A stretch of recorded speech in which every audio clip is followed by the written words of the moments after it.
नाज़रीन, आज एक बहुत बड़ी डेवलपमेंट हुई है। सर ने कल मेरे प्रोग्राम में एक बड़ी अहम प्रेडिक्शन की थी। सर ने कहा था इस मर्तबा जो इंडिया पाकिस्तान का महाज है, वो फ़िज़ाई महाज नहीं होगा, ना ही ग्राउंड पर आपको कोई चीज़ नज़र आएगी, बल्कि बहरी महाज हो सकता है।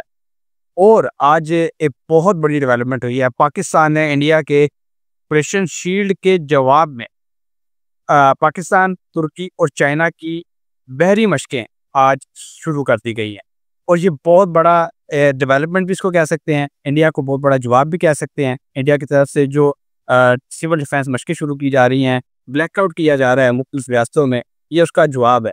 लेकिन हमने देखना ये है कि ये सर्वे मेरा जो सवाल ये होगा कि ये जो मशकें शुरू हो रही हैं, कहीं ये झड़पों में यकताना खासा जंग में तो नहीं तब्दील होने वाली, क्योंकि जंगों से पहले ही ये काम किए जाते हैं।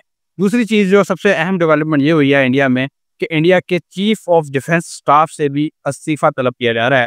उन्होंने जो इतराफ़ किया है कि पाकिस्तान ने इंडिया के 5 तैयारे मार गिराए, इस इतराफ़ को वो इतराफ़ जुर्म करार दे रहे हैं। इंडियन अवाम उनसे कह रहे हैं कि वो इस्तीफ़ा दें, और मोदी से भी अपोजिशन पार्टी इस्तीफ़े का मुतालबा कर रही है। हालात किस तरफ जा रहे हैं, ये भी जानेंगे। और सबसे अहम डेवलपमेंट जैसा कि जो डिफेंस सेक्रेटरी हैं अमेरिका के, पेंटागन के चीफ भी वो कहलाते हैं, उन्होंने ये कह दिया है कि हम इंडिया के साथ दिफाई मुआहदा करने जा रहे हैं, जो कि इस साल का सबसे बड़ा दिफाई मुआहदा होगा इंडिया के साथ अमेरिका का। क्योंकि पाकिस्तान की सपोर्ट के लिए चाइना आगे बढ़ा था। जंग के दौरान पाकिस्तान ने चाइना के मिसाइल इस्तेमाल किए, पाकिस्तान ने चाइना के हवाई जहाज़ इस्तेमाल किए। तो अब F-35 जो जहाज़ हैं वो सेल करने जा रहा है इंडिया को अमेरिका। और जो दिफाई मुआहदा है उसमें और भी बहुत सारी चीज़ें शामिल होंगी। तो हालात किस तरफ जा रहे हैं, पाकिस्तान और इंडिया की सिचुएशन वर्स होती दिखाई दे रही है। तो सर से ये मैंने सवाल करना है। Sir, over to you, kindly बताइएगा कि हालात किस तरफ जा रहे हैं? जी दानिश भाई, बात ये है कि मेरे लिए सरप्राइजिंग बात नहीं है कि इंडिया की बैक पे अमेरिका आ गया। वो पहले भी था लेकिन अब वो खुल के आ गया। ठीक है, पहली बात तो हो गई है, ये सरप्राइजिंग बात नहीं है, क्योंकि मैंने आपको बहुत सारे वीलॉग में बताया था कि ये दो ममालिक की जंग नहीं है। इसके बैक पे बड़े बड़े ममालिक दोनों की सपोर्ट में होंगे। वो अलग बात है कि ये चीजें अभी खुल के आ रही हैं, और ये ऐसे ही होता है। कभी भी कोई ऐसी चीज होती है तो वो खुलने को, मतलब उसको अनफोल्ड होने में थोड़ा टाइम लगता है, और ये अनफोल्ड हो रही है। ये ऐसी बात नहीं है कि जिसको हम बोलें कि बहुत बड़ी बात है। बहुत बड़ी बात ये होती कि अमेरिका ये बोलता है कि हम इंडिया के साथ नहीं हैं। ये बात होती। चल, अब दूसरी बात पर आता हूँ। मैंने जैसे आपको कल कहा था कि बहरी महाज जरूर खुलेंगे, लेकिन मैंने ये नहीं कहा कि सिर्फ बहरी होंगे। शायद मे भी मिस हो गया हो मुझसे, लेकिन मेरे ख्याल से ये होता है कि बहरी महाज के साथ एयर स्ट्राइक जरूर होगी, क्योंकि एयर स्ट्राइक मैंने आपको बता दिया, जो कॉम्बिनेशन चल रहे हैं उसमें एयर इन्फेक्शन और बम ब्लास्ट उसमें डेफिनेटली होंगे। और ये बात जो आप पूछ रहे हैं मुझसे कि क्या ये जो मशकें चल रही हैं, क्या ये जंग में तब्दील होती हुई दिख रही हैं, बिल्कुल इसमें कोई दो राय नहीं है। मैंने आपको बता दिया है कि खतरा अभी टला नहीं है। अल्लाह ना करे ऐसा हो, अल्लाह ना करे कोई भी मसले मसाइल का शिकार हो, लेकिन सितारे ये बता रहे हैं कि अभी खतरा टला नहीं है, आने वाले दिन बड़े सख्त।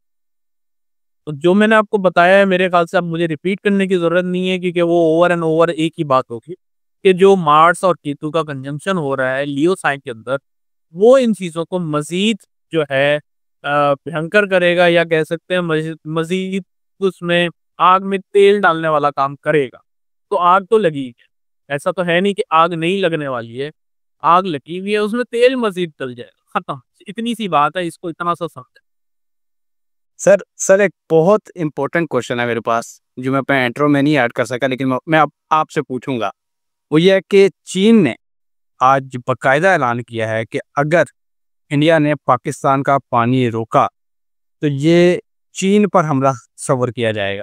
सर, इस बात को आप कैसे देख रहे हैं? जब भी दो ममालिक के दरमियान जब जंग होती है, उसमें जब कोई तीसरा शरीक या चौथा शरीक शामिल होता है, तो वो जंग अजीम बन जाती है। तो सर, आप ये हालात किस जाते देख रहे हैं? चीन इतना खुल के सामने आ गया है। कभी भी चीन पाकिस्तान के हवाले से ऐसा बयान चीन की तरफ से नहीं आया, लेकिन आज ये बयान आया है। आप उसका स्क्रीनशॉट जो है अपनी स्क्रीन पर देख सकते हैं। तो काइंडली सर बताइए। बात ये है सर, अगर चीन के ऊपर हमला करते भी हैं तो भी कोई नई बात नहीं है, क्योंकि मैं आपको बता चुका हूँ जो आने वाली दशा है इंडिया की, वो हर अपने नेबरिंग कंट्रीज से जो है महाज खुलेगा। और उसने अभी चाहे वो चीन हो, चाहे ताइवान हो, चाहे वो आपका बांग्लादेश हो, ये सारे ममालिक, नेपाल हो, पाकिस्तान हो, ये सारों के साथ इंडिया महाज खोलेगा। और मैं यही समझाता हूँ कि एस्ट्रोलॉजी ऐसा नहीं है, आज बोला कल हो गया। ये कोइंसिडेंस होता है कि मैं आज आपसे कोई बात करता हूँ, तो उसकी न्यूज़ कल आ जाती है, ठीक है? इसका मतलब ये नहीं है कि मैं आज बोल रहा हूँ और कल हो जाएगा, ऐसा नहीं होता। तो चीज़ें जो एस्ट्रोलॉजिकली वो चलती हैं, वो अपने हिसाब से कैलकुलेशन के हिसाब से चल रही होती हैं। ऐसा नहीं है कि आज जो बात की वो कल आपके सामने होगी, उसमें टाइम लगता है। और जो हो जाती है वो कोइंसिडेंस होता है, इसमें कोई बड़ी बात नहीं है, ठीक है? अब जो आप ये बोल रहे हैं कि चीन भी खुल के सामने आ गया, चीन आएगा, क्योंकि चीन अल्टीमेटली जो है वो अमेरिका के साथ अपना यूँ समझे कि एक महाज खोलना चाह रहा है, लेकिन ओपनली नहीं, इनडायरेक्ट वे में इंडिया पाकिस्तान के थ्रू। तो डेफिनेटली आने वाले दिनों में चीन आपको खुल के नजर आएगा, अमेरिका आपको खुल के नजर आएगा, इसराइल आपके सामने है, और पाकिस्तान की बॉर्डर में अभी अफगानिस्तान भी है, जिस पे आपने एक दफा मुझसे सवाल किया था कि क्या अफगानिस्तान खामोश होगा, और जिसका जवाब मैं आपको आज एक चार्ट मैंने आपके साथ शेयर किया है, जो आप अगर स्क्रीन पे लगाएं तो मैं आपको बताऊंगा कि जो पाकिस्तान के वास्तु, एक वास्तु सिस्टम होता है, वास्तु इसको कह जाते हैं, डायरेक्शन को समझा, क्या क्या डायरेक्शन हमारी कॉम्प्लिकेटेड है पाकिस्तान के साइचे के हिसाब से और पाकिस्तान के नक्शे के हिसाब से। तो वो अगर आप देखें तो आपको ये महसूस होगा कि पाकिस्तान के जो इम्पोर्टेंट पॉइंट्स है, जिसको नॉर्थ बोला जाता है, नॉर्थ अगर ओपन हो तो पाकिस्तान के पास बहुत सारी अपॉर्चुनिटीज आ।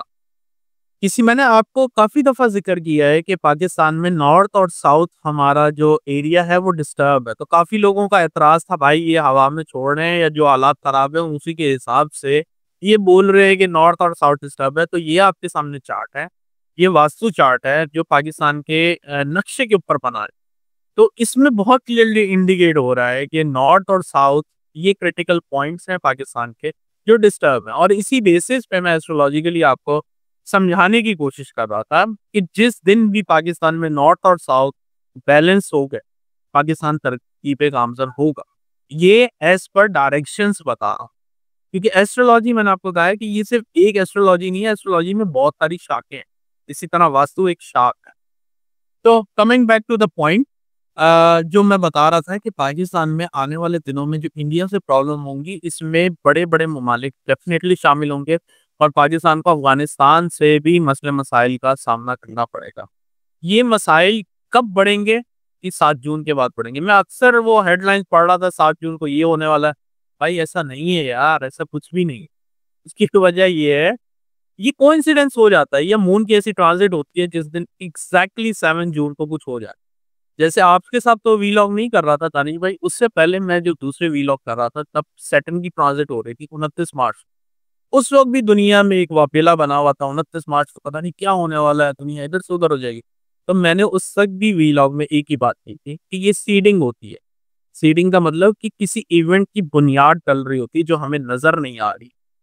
और ये जैसे जैसे ट्रांजिट में प्लैनेट कंजंक्शन के करीब आएंगे, वो इवेंट ट्रिगर होने साला मतलब होने की तरफ पहुंच जाए।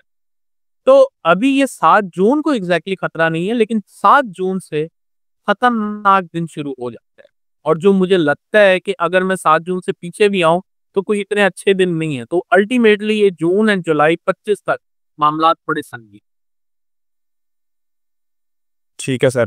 सर एक और इम्पोर्टेंट मैं क्वेश्चन ऐड करना चाहूँगा और वो इंडिया से रिलेटेड है। इंडिया में सर गली कूचों चौराहों पर अवाम सड़कों पर हैं, एहतजाज कर रहे हैं मोदी सरकार के खिलाफ, क्योंकि किसी आम जनरल, किसी लेफ्टिनेंट कर्नल ने यह बयान नहीं दिया कि इंडिया ने अपनी इबरतनाक शिकस्त का एतराफ़ किया है, ये कहकर कि पाकिस्तान ने इंडिया के 5 फाइटर जेट गिराए। सर आप हालात किस तरफ जाते देख रहे हैं? वहाँ पर तो लोग सड़कों पर हैं, एहतजाज कर रहे हैं, ना सिर्फ चीफ ऑफ डिफेंस साहब से इस्तीफे का मुतालबा कर रहे हैं बल्कि मोदी से भी कर रहे हैं, क्योंकि उनके सिर्फ एक बयान से पूरे इंडिया का जो सर है वो झुक गया है। तो आप वहाँ पे हालात क्या देख रहे हैं? क्या मोदी, आपने कहा था कि मोदी का जो सितारा है, मोदी का जो जायचा है, वो बड़ा डेंजर में नज़र आ रहा है। तो सर जो डिफेंस स्टाफ है उनके, या कोई आपको बड़ा इस्तीफा वहाँ पे नज़र आ रहा है या इस तरह की कोई चीज़ नज़र आ रही है आपको? देखें बात यह है, आपने बड़ा अच्छा टॉपिक छेड़ा है। जो इंडिया में मार्च डिब्लिएटेड सिचुएशन में था वो थर्ड हाउस में था। ठीक है। थर्ड हाउस से मार्स जो है अभी फोर्थ हाउस में जा रहा है, जो कि आवाम का घर हो। इसलिए मार्स ने आवाम के घर को एक्टिव कर दिया, और आप देखेंगे कि सबसे ज्यादा अनरेस्ट अवामी तौर पे इंडिया में भी होगी। ठीक है। इसमें ये डेफिनेटली चैलेंजेस आएंगे आदमी को भी, लेकिन मुझे ऐसा लगता है कि आज मेरे पास 1 तारीख है, आपके पास 2 तारीख होगी, तो मुझे लगता है ये सिर्फ 5-7 दिन का गेम है। इसके बाद उनकी आवाम तो बहुत एक्टिव होगी, लेकिन उनकी जो ये जो इस्टेब्लिशमेंट है, जो इनके ऊपर जो इतना प्रेशर आ रहा है, वो कम हो जाएगा। उसकी वजह वजह मैंने आपको कल बता दी है कि वो कोई बड़ा एक्शन लेने जा रहे हैं, और यही एक उनके पास रास्ता होगा इस चीज से निकलने का। तो हालात तो डेफिनेटली मैंने आपको बता दी है, और मैं वापस रिपीट नहीं करना चाहता हूँ, क्योंकि लोग बोलते भी हैं और ये एक प्रैक्टिकल भी है कि फ्रीक्वेंसी और जो बातें आप अपने मुंह से निकालते हैं वो अच्छी निकाला कर, क्योंकि बुराई जो है बुराई को ही खींचती है, अच्छाई अच्छाई को खींचती है। तो मेरा नहीं ख्याल है कि मैं बार बार एक ही बात बोलूं कि आने वाले दिन ऐसे हैं।